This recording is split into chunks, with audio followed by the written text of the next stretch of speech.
In about 185 BC, Pushyamitra Shunga took over the throne of the last Maurya king.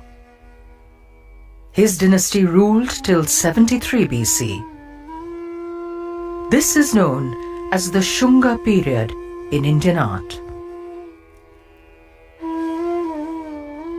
The Shungas worshipped Hindu deities and were also benevolent to the Buddhist Sangha.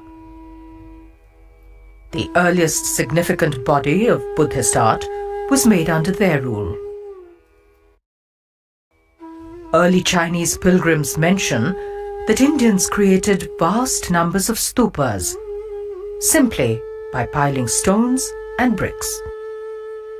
It is a practice which continues in the Indian Buddhist states till today. Just placing a few pebbles, one on top of another, creates an object of worship. For divinity is seen in the whole of creation. The followers of the Buddha enshrined his mortal remains in a number of stupas. Thus began a tradition which spread to many countries and continues till today. Later stupas house the remains of other great teachers, their personal belongings, and also Buddhist teachings.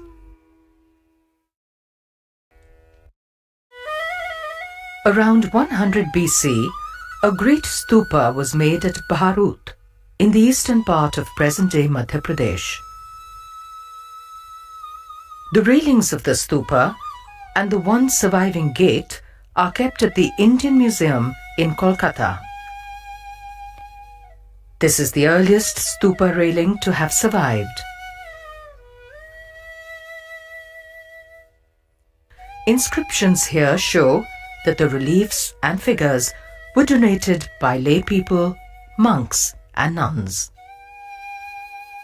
The 9-foot-high railing or Vedika and the gateway or Torana are made in imitation of the wooden architecture of that time.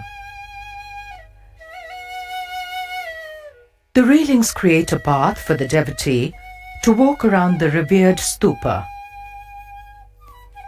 As he proceeds, stories were made on the railings to remind him of the virtuous qualities of the Buddha.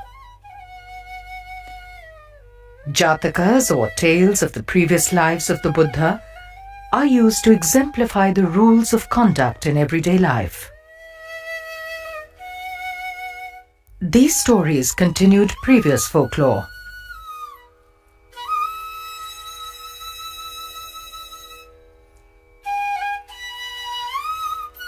Images of yakshas and yakshis come to us from times immemorial. These embody the spirit of nature and serve to remind us of the divinity which underlies all that is around us. They represent the protection of nature and its great fertility, which ensures the continuance of life.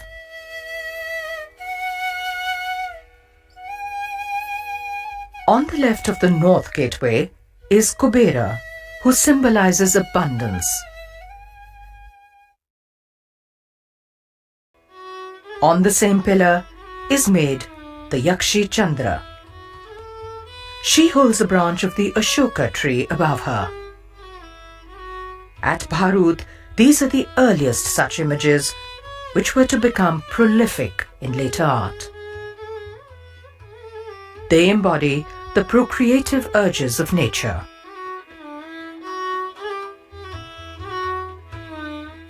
The tree longs for the touch of a beautiful woman to then burst into blossom. Holding the Ashoka tree here, she is known as an Ashoka Dohada. Dohada means a two-hearted one, who bears a child and is filled with the longings of the two hearts within her. She entwines herself like a creeper around the trunk of the tree. The Hindu deity of prosperity and abundance, Lakshmi, is also made on the Vedika. This is the earliest image of the deity. The whole of existence is seen as deeply connected. All around us is a part of the greater one. Therefore, the artist sees no problem in joining different forms of plant, animal, or human life in a fully harmonious depiction.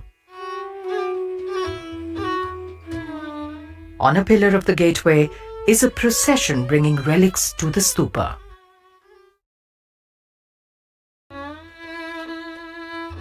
We are constantly aware of the cosmopolitan world in India at that time. A pillar of the Vedika brings a depiction of a Greek warrior.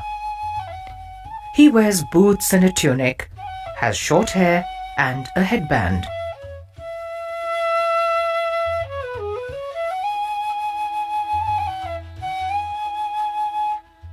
On another railing we see a Nagaraja, a serpent king. He is in human form but has a serpent hood.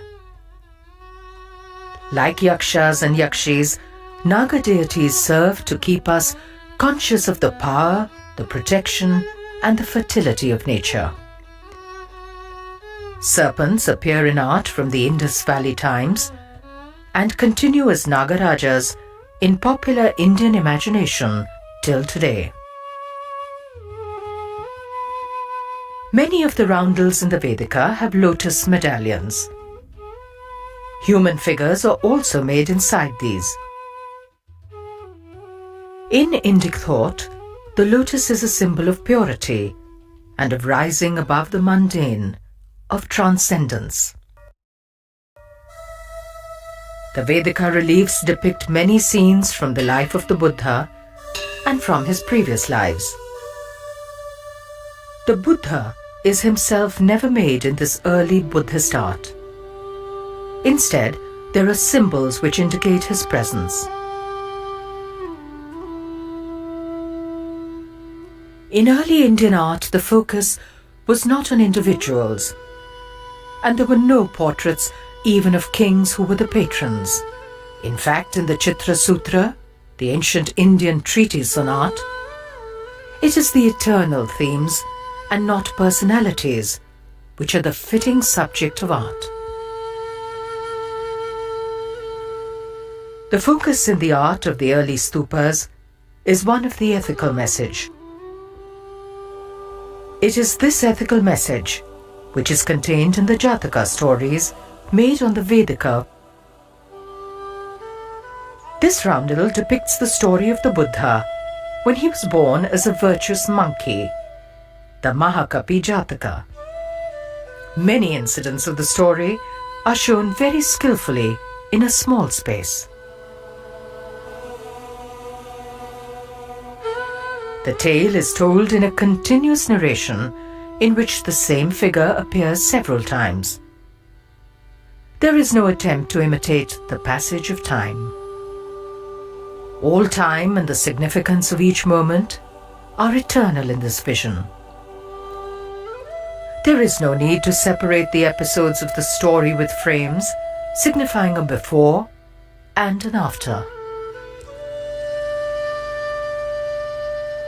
One of the marvelous aspects of the art of this period is that sublime character, rare even in humans, is presented in the sculpted animals of the Jataka stories. This is a view of the world which makes no distinction between the life of man and that of the